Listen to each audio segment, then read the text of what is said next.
Informasi selanjutnya nih Ustadz, ada seorang pengguna jalan yang menuju ke kawasan Puncak Bogor protes saat diminta putar balik oleh petugas. Video protes pengendara mobil sedan yang terobos jalur kemacetan Puncak tersebut dalam waktu singkat viral di media sosial.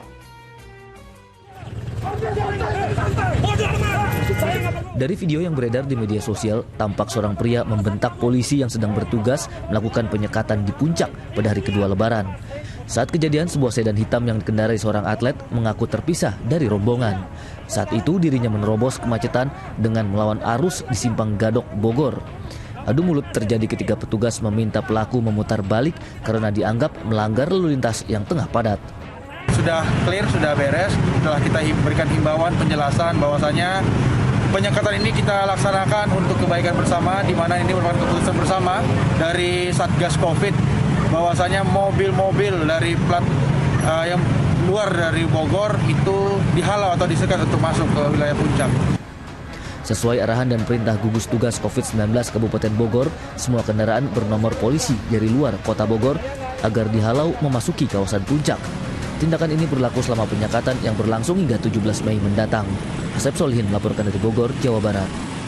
Astagfirullah, ditegur baik-baik malah memaki dan membentak petugas sehingga petugasnya juga marah begitu Pak Ustadz. Nah Pak Ustadz, saya ingin membahas tentang emosi nih Pak Ustadz. Mungkinlah anggap si pengendara ini atau kondisinya mungkin berbeda gitu. Sudah lelah, mau pulang ke kampung halaman atau ada urusan.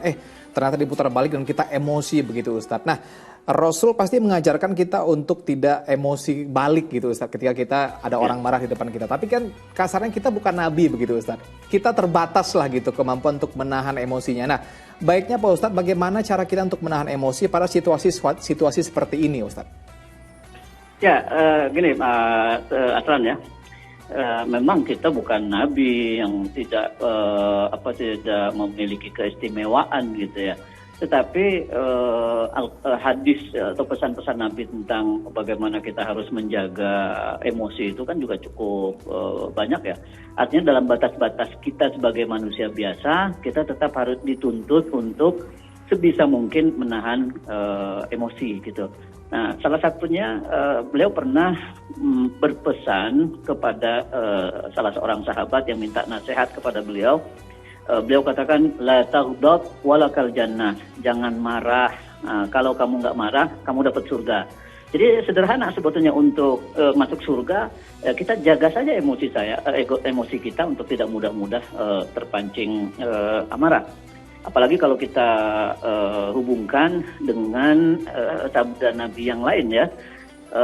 Ada sabda beliau yang mengatakan bahwa man kana yu'minu billahi wal yaumil akhir falyaqul khairan aw liyasmut. Barang siapa yang beriman pada Allah pada hari akhir, itu hendaknya dia berkata baik atau diam kalau tidak berkata baik. Nah ini yang terjadi kan sepertinya tidak bisa menguasai emosi itu ya. Dia berkata Betul. kasar, padahal ditegurnya, diingatkannya juga secara baik-baik. Kira-kira yang membuat dia berkata kasar itu apa? Kan kepentingan, kalau boleh saya katakan, sepertinya kepentingan pribadi, ya, betul, karena dia sudah terlewat oleh rombongan sebelumnya gitu ya. Jadi dia membela kepentingan pribadinya dengan mengorbankan kepentingan orang banyak. Nah ini tentu saja tidak benar juga gitu ya, tidak benar. Nah saya ingin mengajak pemirsa dan teman-teman di sini untuk mengingat pula ada pesan Nabi yang lain, yang juga ini hubungannya dengan menjaga amarah dan surga. Rasul pernah berpesan begini, siapa yang berani menjamin kepada aku, menjamin lidahnya dan menjamin kemaluannya, maksudnya menjamin untuk tidak bohong, tidak mudah marah, dan kemaluan itu maksudnya menjamin untuk tidak berzina, saya jamin dia masuk surga. Itu kata Rasul. Artinya kalau kita bisa menjaga saja mulut kita untuk tidak mudah marah, itu balasannya sudah surga. Cuma ini orang-orang sering terpancing oleh keadaan. Nah, bagaimana menghindarinya? Kalau saya melihat, kembali lagi tentu kita kepada ajaran Rasul ya. Kalau dalam keadaan yang memungkinkan, kita dianjurkan untuk berwudu sebenarnya. Nah, dengan berwudu itu darah di dalam tubuh kita juga menjadi, yang tadinya mungkin agak panas, agak tinggi tensinya, itu menjadi turun. Nah, yang kedua dalam hadis disebutkan tipsnya, Kalau kita marah dalam keadaan berdiri, cobalah duduk. Kalau kita marah lagi dalam keadaan duduk, cobalah berbaring. Yang penting mengubah posisi. Nah, itu biasanya bisa menekan amarah. Nah, biasanya yang orang melakukan itu tidak akan terpancing untuk marah lebih lanjut. Nah, bedanya sekarang orang sekarang itu kadang-kadang ketika marah itu bukannya wudhu, malah ngikuti. Malah marah balik begitu Pak Ustadz ya?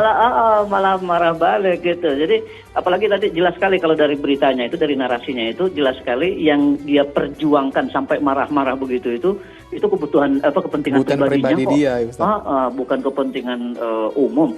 Oke lah kalau umpamanya mengantar jenazah terhalangi atau mengantar orang sakit terhalangi, itu kepentingan manusiawi ya.